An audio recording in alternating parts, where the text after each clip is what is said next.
ఒక భిక్షగాడు చాలా కనికరంగా కనిపించాడు. అతను ఇప్పుడే ఆర్డర్ చేసిన టేకౌట్‌ను ఆ భిక్షగాడికి ఇచ్చేశాడు. అతని మంచితనంతో ప్రభావితుడైన భిక్షగాడు వెంటనే తన ఫోన్ తీసి ఆ టేకౌట్ ఫోటో తీశాడు. కానీ ఆ ఫోటో తీసిన క్షణంలోనే టేకౌట్ డూప్లికేట్ అయిపోయింది. అతను షాక్‌గా నిలిచిపోయాడు. ఏం జరుగుతోందో అతనికి అర్థం కాకముందే ఆ భిక్షగాడు ఆ ఫోన్‌ను అతని చేతిలో పెట్టి, ఈ ఫోన్‌తో ఏ వస్తువునైనా ఫోటో తీస్తే వెంటనే డూప్లికేట్ అవుతుందని చెప్పాడు. తర్వాత భిక్షగాడు బంగారు కాంతిలో కనుమరుగయ్యాడు. దీన్ని పరీక్షించాలనే ఉద్దేశంతో అతను ఒక లగ్జరీ కార్ ఫోటో తీశాడు. స్క్రీన్‌పై స్వైప్ చేసిన క్షణంలోనే ఆ కార్ కూడా డూప్లికేట్ అయిపోయింది. ఆనందంతో అతను పరిగెత్తుకుంటూ కార్ దగ్గరకు వెళ్ళాడు. అదే సమయంలో ఒక అందమైన మహిళ వచ్చి తన కారులో అతను కూర్చున్నట్టు చూసి అతన్ని దొంగనని అనుకుని బయటికి రావాలని లేకపోతే పోలీసులకు ఫోన్ చేస్తానని హెచ్చరించింది. అతను వెంటనే ఇది తన కొత్తగా కొన్న కారని, మీ కారు అక్కడే ఉందని చెప్పాడు. ఆమె తిరిగి చూసేసరికి నిజంగానే తన కారు అక్కడే కనిపించింది.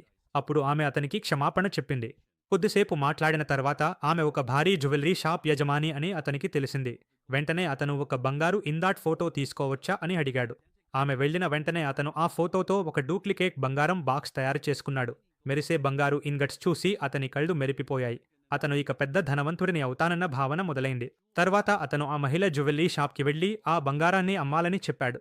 ఆమె చూసేసరికి వెంటనే 1,000,000 ఆఫర్ చేసింది. అతను కాష్ కావాలని చెప్పాడు.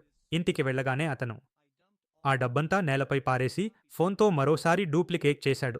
ఒక క్షణంలోనే అతను మల్టీ మిలియనీర్గా మారిపోయాడు.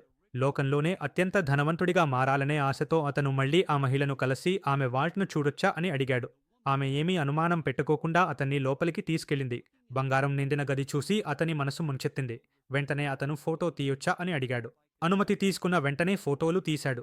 ఇంటికి వెళ్లి ఆ బంగారం కట్టలు, డబ్బు కట్టలు అన్నీ డూప్లికేట్ చేసేశాడు. కానీ అతను ఆనందపడేలోపే అతని మాజీ ప్రేయసి అకస్మాత్తుగా ఇంట్లోకి దూసుకొచ్చింది. ఇంత బంగారం, ఇంత క్యాష్ చూసి అతను బ్యాంక్ దోచుకున్నాడని అనుకుంది. వెంటనే పోలీసులకు కంప్లైంట్ చేస్తానని అతన్ని బెదిరించింది. అతను ఒక్కసారిగా పానిక్లో పడ్డాడు.